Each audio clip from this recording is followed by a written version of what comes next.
ఆంధ్రప్రదేశ్ సర్కార్ కొన్ని ప్రభుత్వ మెడికల్ కాలేజీల నిర్మాణానికి పీపీపీ మోడల్లో టెండర్లు ఆహ్వానిస్తూ నిర్ణయం తీసుకుంది సార్. జీవో నెంబర్ 519 కూడా ఇష్యూ చేసింది. సో ఈ నిర్ణయాన్ని వైఎస్ఆర్ కాంగ్రెస్ పార్టీ అబ్జెక్ట్ చేస్తోంది. నిన్న చలో మెడికల్ కాలేజ్ కార్యక్రమం చేపట్టింది. చాలా మెడికల్ కాలేజీల దగ్గర వైఎస్ఆర్ కాంగ్రెస్ పార్టీ నాయకులు, కార్యకర్తలు నిరసన వ్యక్తం చేశారు, ధర్నాలు కూడా చేశారు. సో ఈ అంశం ద్వారా వైఎస్ఆర్ కాంగ్రెస్ పార్టీ కూటమి ప్రభుత్వాన్ని ఇరుకుని పెట్టగలుగుతుందా సార్? అంటే ఒకటి, చంద్రబాబు నాయుడుకి ఏంటంటే ఉన్న ఇమేజే ప్రైవేటీకరణ. ఒకప్పుడు చాలా గొప్పగా చెప్పుకునే వరకు కూడా ప్రభుత్వ రంగానికి చంద్రబాబు నాయుడు వ్యతిరేకం. మీకు ప్లేన్ స్పీకింగ్ అని ఆయన రాసిన పుస్తకంలోనే ఉంది ఆయన ఐడియాస్. ఇదేమీ ఎవరో ఆరోపణ కాదు. ఆయన రాసిన పుస్తకం ప్లేన్ స్పీకింగ్ చూడండి. ప్రైవేటైజేషన్కు చంద్రబాబు నాయుడు మనస్ఫూర్తిగా నమ్ముతాడు. ఆయన కొన్ని అవసరాల రీత్యా తప్పక సంక్షేమ పథకాలు ఇవన్నీ అనాల్సి వస్తుంది. కానీ ఇది క్లియర్లీ ప్రో ప్రైవేటైజేషన్. అది ఫ్రీ మార్కెట్ ఇప్పటికీ చెప్తుంటారు కదా, దేశంలో రాష్ట్రాల స్థాయిలో ఆర్థిక సంస్కరణ నేనే మొదలుపెట్టానని కూడా. మీకు ప్రపంచ బ్యాంకుతో ఒప్పందంలో భాగంగా ఇంప్లిమెంటేషన్ సెక్రటేరియట్ అని పెట్టి ప్రభుత్వ రంగ సంస్థలను అన్నింటినీ తెగనమ్మే పని చంద్రబాబు నాయుడు కాలంలో జరిగింది కదా. అందరికీ తెలిసిన విషయమే ఇది. షుగర్ ఫ్యాక్టరీలను ఎన్నింటినీ ప్రైవేటైజ్ చేశారు చంద్రబాబు నాయుడు హయాంలోనే కదా. అందువల్ల ఇన్ ప్రిన్సిపులే చంద్రబాబు నాయుడు పబ్లిక్ సెక్టార్కు వ్యతిరేకం. కొన్ని రాజకీయ కారణాల రీత్యా విశాఖ స్టీల్ ప్లాంటు వీటిపైన మాట్లాడచ్చు. అక్కడ కూడా మీరు గమనిస్తే ప్రైవేటు రంగానికి నేను అనుకూలం వ్యతిరేకం అని ఎక్కడా చెప్పలే. కానీ ఇది కొన్ని ఎమోషనల్ కారణాల రీత్యా విశాఖకు ప్రభుత్వంలో ఉండాలి అని చంద్రబాబు నాయుడు మాట్లాడాడు. ఇప్పుడు ఆల్రెడీ కేంద్ర ప్రభుత్వం తెగ నమ్ముతుంటే చూస్తూ ఊరుకుంటున్నారు కదా. అందువల్ల ప్రజల పర్సెప్షన్లో కూడా చంద్రబాబు నాయుడు ఇది ప్రో ప్రైవేటైజేషన్. ఇది ప్రజలందరికీ తెలుసు.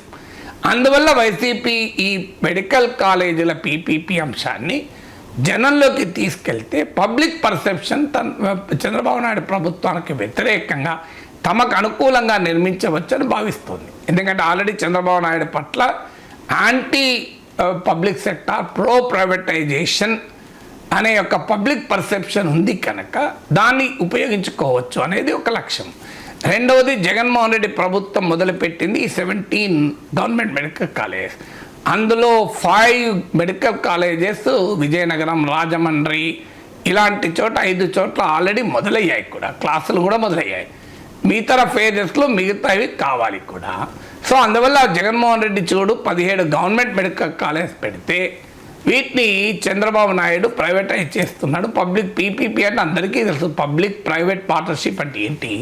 ప్రైవేట్ వాళ్ళు లాభాలకు లేకుంటే దేనికి చేస్తారు? అది మనం తప్పు పట్టాల్సిన అవసరం లేదు కదా. ప్రైవేట్ కంపెనీస్ చారిటీ పనిచేయవు కదా, దాతృత్వం కాదు కదా, వాళ్ళ పనే వ్యాపారం. వ్యాపారం అంటేనే ప్రాఫిట్ మార్జిన్ ఉంటుంది, లేకుంటే ఎలా ఉంటుంది? సో అందువల్ల నువ్వు ఎన్ని చెప్పినా కహానీలు పబ్లిక్ ప్రైవేట్ పార్ట్నర్షిప్ అంటే private appropriation of public resources. ప్రపంచంలో భారతదేశంలో ఎక్కడైనా మీరు చూడండి, పబ్లిక్ ప్రైవేట్ పార్ట్నర్షిప్ అంటే ప్రభుత్వ వనరులను ఉపయోగించి ప్రైవేట్ వాడు లాభాలు పొందడమే దాని మీనింగ్ ఎక్కడైనా. అందుకే P4 పైన రాధాకృష్ణ ఏం చెప్పడం కాదు, ఏమేమి రాధాకృష్ణ చెప్తున్నాడు, ఇది భ్రష్టు పట్టిన ఐడియా, ఇదో పిచ్చి, ఇదొక దివాలా కోర ఆలోచన, ఎవడైనా ఎందుకు విరాళాలు ఇస్తాడు, ఎందుకు చేస్తాడు, కానీ కార్పొరేట్లు అంటేనే లాభాలు కదా అని ఏమేం రాధాకృష్ణ అన్నాడు. నేను చెప్పింది కాదు కదా. P4 పిచ్చి అనే వీడియో ఉంది, మీరు చూడండి, అందరికీ తెలుసు. అందువల్ల ఇక్కడ ప్రభుత్వ రంగంలో మెడికల్ కాలేజీలు జగన్ పెడుతుంటే వీటిని ప్రైవేట్ వారికి అమ్ముతున్నారు అనేది ఎస్టాబ్లిష్ చేయడం అనేది ఇప్పుడు వైసీపీకి మంచి అవకాశం కూడా వచ్చింది. అందువల్ల పీపీపీ ద్వారా మెరుగైన సేవలు వస్తాయని తెలుగుదేశం సమర్థించుకునే ప్రయత్నం చేస్తోంది. మరి అదే నిజమైతే ఉన్న ప్రభుత్వ హాస్పిటల్ అన్నింటినీ పీపీపీకి అప్పచెప్తారా? చెప్పమనండి. స్కూళ్ళు కూడా పీపీపీకి అప్పచెప్తారు, గవర్నమెంట్ స్కూల్ అన్నింటినీ. మీ చంద్రబాబు నాయుడు థియరీ ప్రకారం పీపీపీలో ప్రజలకు మెరుగైన సేవలు అందుతాయి అంటున్నారు. సో రాష్ట్ర సచివాలయాన్ని కూడా పీపీపీకి అప్పచెప్పండి, మెరుగైన సేవలు అందుతాయి. సబ్ రిజిస్ట్రార్ కార్యాలయాల్ని, ఎంఆర్ఓ కార్యాలయాల్ని, గవర్నమెంట్ స్కూళ్ళను, గవర్నమెంట్ హాస్పిటల్ అన్నింటి పీపీపీకి అప్పచెప్పండి. మరి మీరు రేపు లొకేషన్ ప్రకటన చేయమనండి, ఆంధ్రప్రదేశ్లో ఉన్న గవర్నమెంట్ స్కూల్ అన్నిటినీ మేము పీపీపీ మోడ్లోకి తీసుకొస్తాం, దానివల్ల ప్రజలకు మేలు జరుగుతుందని చెప్పమనండి. If you really believe in it. ఇప్పుడు ఒకదాన్ని నమ్మితే మెడికల్ కాలేజీలోమో ప్రభుత్వ రంగంలో కాక పీపీపీలో ఉంటే మెరుగైన సేవలు వస్తాయి చెప్తున్నారు. మరి స్కూళ్ళు కూడా పీపీపీలో ఉంటే మెరుగైన సేవలు వస్తాయి నమ్ముతారా? చేయమనండి, ప్రజల్లో ఎలాంటి రియాక్షన్ వస్తాయో చూస్తాం. సో అందువల్ల if you believe in a theory, believe it completely. నిజంగా చెప్పాలంటే ప్రభుత్వం చెప్పచ్చు, మేము డబ్బులు కేటాయించలేము, మా సూపర్ 6కే బోలెడు ఖర్చు అవుతుంది, అందువల్ల మేము దీన్ని పీపీపీకి ఇస్తున్నామని హానెస్ట్గా చెప్పాలి. చెప్తే ప్రజలు నిర్ణయించుకుంటారు. కానీ హానెస్ట్గా చెప్పడం ఇష్టం లేదు. అసలు విషయం ఏంటంటే ఒక మెడికల్ కాలేజ్ పెట్టాలంటే సుమారు 500 కోట్లు ఖర్చు అవుతుందని అంచనా. కానీ ప్రభుత్వ రంగంలో ఉంటే లాభం ఏంటంటే ప్రతి మెడికల్ కాలేజీకు ఒక అటాచ్డ్ హాస్పిటల్ వస్తుంది. ఇతర కాలేజీలకు మెడికల్ కాలేజీలకు తేడా ఉంది. ఇప్పుడు మీకు వరంగల్లో Mahatma Gandhi MGM medical college ఉంది, ఉస్మానియా మెడికల్ కాలేజ్ ఉంది, గాంధీ మెడికల్ కాలేజ్ ఉంది. ఆడ పక్కనే మీకు ఒక హాస్పిటల్ ఉంటుంది, మీరు గమనించండి. కానీ మీకు ప్రైవేట్ మెడికల్ కాలేజీలకు, పీపీపీ మెడికల్ కాలేజీలకు ఉండే హాస్పిటల్లో ఫ్రీగా చేస్తారు ఆ వైద్యం. చంద్రబాబు నాయుడు చెప్పేది ఏంటంటే 70% ఆయుష్మాన్ భారత్, ఆరోగ్యశ్రీ, అది ఎక్కడైనా ఉంటుంది, కొత్తగా ఉంటుంది. కానీ ప్రభుత్వ రంగంలో మెడికల్ కాలేజ్ ఉంటే దాని అటాచ్డ్ హాస్పిటల్ ఫ్రీగా సేవలు అందుతాయి. అది మౌలికమైన తేడా. పీపీపీలో ఉంటే ఫ్రీగా సేవలు అందవు, అది క్లియర్. సో అందువల్ల అయితే దానికి ఖర్చు కావాలంటే 8,500 కోట్ల దాకా ఖర్చు అవుతుంది. జగన్మోహన్ రెడ్డి ప్రభుత్వం, నేను సత్యకుమార్ స్టేట్మెంట్ చూసి చెప్తున్నాను, హెల్త్ మినిస్టర్ 8,500 crores కావాలి. జగన్మోహన్ రెడ్డి ప్రభుత్వం 1,600 కోట్లే ఖర్చు పెట్టింది. 5 మెడికల్ కాలేజీలు కూడా అరకొర సదుపాయాలతోనే ప్రారంభించింది. 5 మెడికల్ కాలేజీలకు 2,500 కోట్లు అవసరం ఉంటే 600 కోట్లే ఖర్చు పెట్టింది. అందువల్ల జగన్మోహన్ రెడ్డి కూడా ప్రభుత్వ రంగంలో మెడికల్ కాలేజీలను పూర్తి చేయలేదు అని అంటున్నారు. నిజమే, అది నేనేమి కాదని కూడా అంటలేను, ఎందుకంటే సత్యకుమార్ ఇది హెల్త్ మినిస్టర్, ఆయన దగ్గరే డేటా కరెక్ట్ ఉంటుంది. కానీ పాయింట్ ఏంటంటే జగన్మోహన్ రెడ్డి మొదలు పెట్టాడు, అట్లీస్ట్ మీరు పూర్తి చేసి ఆ పేరు సంపాదించుకోండి. సో జగన్మోహన్ రెడ్డి మొదలు పెట్టాడు, దాన్ని పూర్తి చేయలేదు అని మీరు అంటున్నారు. మీరేం చేస్తున్నారు? అది ఉన్నది తీసేసుకుంటున్నారు కదా. సో ఉన్నది తీసేస్తున్నారు. ఆయన పూర్తి చేయలేదు, కరెక్టే. సో ఒక అతను మీకు పెట్రోల్ పోయకుండా స్కూటర్ ఇచ్చాడు, ఇంకో అతను ఏం చేయాలి? వీలైతే పెట్రోల్ పోయాలి, అంతే కదా. స్కూటరే లాక్కున్నాడట, అది ఎట్లా కరెక్ట్ అవుతుంది? ఏం చేస్తావు? ఆయన స్కూటర్ ఇచ్చాడు, పెట్రోల్ పోసిందా, అందుకని నేను స్కూటర్ లాక్కున్నా అంటే ఎట్లా కరెక్ట్ అవుతుంది? సో ఆ పెద్ద మనిషి స్కూటర్ ఇచ్చాడు, పెట్రోల్ పోయలేదు, నువ్వే పెట్రోల్ పోసుకో అని చెప్పిండు. కనీసం ఇప్పుడు కొత్త ఆయన వచ్చి పెట్రోల్ పోయగలిగితే పోయాలి. ఇంకో అయ్యా ఆయన స్కూటర్ ఇచ్చాడు, నేను పెట్రోల్ పోస్తాను, నీ స్కూటర్ నడుపుకొని వెళ్ళిపోవాలి. కానీ పెట్రోల్ ఆయన ఇవ్వలేదు కనుక నేను స్కూటరే తీసేసుకుంటా అంటే ఎట్లా కరెక్ట్ అవుతుంది? జగన్మోహన్ రెడ్డి పూర్తి చేయలేదు.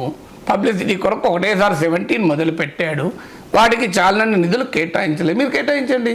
8,500 కోట్లు 1,600 కోట్లు జగన్ కేటాయించాడు కదా. మీరు 7,000 కోట్లు మీరే కేటాయించి ప్రజలకు చెప్పండి, జగన్మోహన్ రెడ్డి కాదయ్యా ఇది మేం చేస్తున్నాం చూడండి, ఆయన 1,600 కోట్లు ఇచ్చి చేతులు దుక్కుంటే మేము 7,000 కోట్లు ఇచ్చి దీన్ని డెవలప్ చేస్తామని చెప్పండి, మీకే కదా పేరు దక్కేది. కానీ మీరు ఉన్న 1,600 కోట్లు కూడా ప్రైవేట్ పరం చేస్తా అంటే ఎట్లా? అది కూడా మళ్ళీ ఎవరికి ఇస్తారు? అక్కడ మళ్ళీ బినామీలకు ఇస్తారా, అస్మదీలకు ఇస్తారా అనే చర్చ మొదలైంది కదా. సో అందువల్ల పీపీపీ ఈ వైద్య కళాశాలల అంశం పైన కూటమి ప్రభుత్వం సమర్థించుకోవడానికి చాలా కష్టంగా ఉంది. జగన్మోహన్ రెడ్డి తిట్టడం సులభం, ఎందుకంటే ఆయన 1,600 కోట్లే ఇచ్చాడు, ఆయన అరకొర సదుపాయాలతో పెట్టాడు, ఆయన సిబ్బందిని నియమించలేదు, ఏ సదుపాయాలు లేకుండా కోర్సులు స్టార్ట్ చేశాడు, నాణ్యమైన వైద్య విద్య లేకుండా చేశాడు. ఇవన్నీ నిజమే కావచ్చు, కానీ మీరు దాన్ని ఏం చేస్తున్నారనే క్వశ్చన్ వస్తాయి కదా. ఇంకో విచిత్రం చెప్తాను. జగన్మోహన్ రెడ్డి ప్రభుత్వం గవర్నమెంట్లో మెడికల్ కాలేజ్ పెట్టి ఏం చేసిందంటే కొన్ని సీట్లు మేనేజ్మెంట్ కోటా ఇచ్చింది, దానికి భారీగా ఫీజు పెట్టింది. ఎందుకంటే ప్రభుత్వమే టోటల్గా ఖర్చు పెట్టలేదు కనుక మేనేజ్మెంట్ కోటాలో వచ్చిన డబ్బులను దాని ఆధారంగా ఫ్రీ సీట్స్ను ఫైనాన్స్ చేయొచ్చని. అప్పుడు పత్రికల్లో వైసీపీ వ్యతిరేక టీడీపీ అనుకూల పత్రికల్లో పేజ్ 1 హెడ్లైన్స్, సంపన్నులకే సీట్లు, సంపన్నులకే వైద్య విద్య, కుబేరులకే వైద్య విద్య అని. ఇప్పుడు అవే పత్రికలు మళ్ళీ పీపీపీ చాలా గొప్పదని రాస్తాను. విచిత్రం ఏంటంటే అప్పుడు కొన్ని సీట్లనే ప్రైవేట్ పరం చేస్తేనే తిట్టిన వాళ్ళు ఇప్పుడు మొత్తం కాలేజీలే ప్రైవేట్ పరం చేస్తే చాలా గొప్ప విధానం అంటున్నారు. ఇక ఆంధ్రప్రదేశ్లో ప్రజలకు నిజాలు ఎప్పుడు తెలవాలండి? నిజాలు ఎప్పుడు తెలవాలి? ఈ మీడియా అనేది అప్పుడు కొన్ని సీట్లు ప్రైవేట్ వాళ్ళకి ఇస్తేనే అన్యాయం అయిపోయింది, వైద్య విద్యను డబ్బున్నోనికేనా పేదలకు ఉండద్దా వైద్య విద్యను ప్రశ్నించిన పత్రికలు ఇలా మొత్తం వైద్య కళాశాలలనే మీకు ప్రైవేట్ వాళ్ళకి ఇస్తే అది చాలా గొప్ప పథకం, వినూతన పథకం, చంద్రబాబు నాయుడు ఆలోచన వేరు, ఆయన మైండ్ సెటే వేరు అని కీర్తిస్తే ఎట్లా అండి? ప్రజలంతా అమాయకుల. అందువల్ల జగన్మోహన్ రెడ్డి వైద్య కళాశాల ప్రభుత్వంలో మొదలుపెట్టాడు, కానీ ఆ చిత్తశుద్ధి లోపించింది అన్నది సత్యకుమార్ వాదన. Yes, I totally agree with him. చిత్తశుద్ధితో 17 కాలేజీలు పూర్తి చేయలేదు, 1600 కోట్లే పెట్టాడు, 5 అయ్యాడు. మరి యూ డూ ద రిమైనింగ్ మొత్తాన్ని ఎత్తివేస్తే ఎట్లా?